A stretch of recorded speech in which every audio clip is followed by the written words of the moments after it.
மதுரை மாவட்டம் தெத்தூர் பகுதியில் தொடர் மழையால் ஏற்பட்ட வெள்ளப்பெருக்கால் கயிறு கட்டி ஆபத்தான முறையில் பொதுமக்கள் சாத்தை ஆற்றை கடந்து செல்கின்றனர். இதுகுறித்த கூடுதல் தகவல்களை நமது செய்தியாளர் தங்கதுரை குமாரபாண்டியனிடம் கேட்கலாம். தங்கதுரை, சொல்லுங்க. இப்போ அந்த தெத்தூர் பகுதியில் தொடர் மழை ஏற்பட்டிருக்கிறது, வெள்ளப்பெருக்கு கூட ஏற்பட்டிருக்கிறது. இந்நிலையில் கயிறு கட்டி மக்கள் அந்த வெள்ளத்தை கடந்து ஆற்றை கடந்து அந்த பகுதிக்கு செல்கிறாங்க. ஆபத்தான முறையில் பொதுமக்கள் இதை கடந்து செல்றாங்க. கூடுதல் விவரங்களை வழங்குங்க.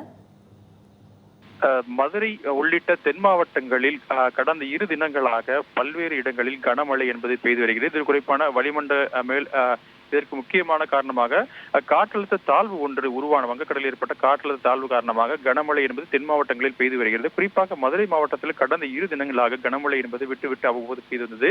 இதனால் நீர்பிடிப்பு பகுதிகளில் அதிக மழைப்பொழிவு என்பது இருந்தது. குறிப்பாக பார்க்கும் பொழுது பாலமேடு அருகே உள்ள சாத்தியாறு அதனை ஒட்டி உள்ள பகுதிகளில் அதிக கனமழை என்பது பெய்தது. இதன் காரணமாக காட்டாற்று வெள்ளம் என்பது பல்வேறு பகுதிகளில் ஏற்பட்டிருக்கிறது. குறிப்பாக திண்டுக்கல் மாவட்டம் சிறுமலையில் இருந்து சாத்தியாறு அணைக்கு நீர் என்பது வர இருக்கிறது. அந்த பகுதியில் பல்வேறு இடங்களில் காட்டாற்று வெள்ளம் ஏற்பட்டிருக்கிறது. குறிப்பாக பார்க்கும் பொழுது பாலமேடு அருகே உள்ள தெத்தூர் ஊராட்சிக்கு உட்பட்ட குங்குமுத்தூர் பகுதியில் இந்த காட்டாற்று வெள்ளம் காரணமாக கிராம மக்கள் கயிறு உதவியுடன் மிக ஆபத்தான முறையில் அந்த தண்ணீரை கடந்து செல்லக்கூடிய காட்சிகளை தான் நீங்கள் பார்த்துக் கொண்டிருக்கிறீர்கள்.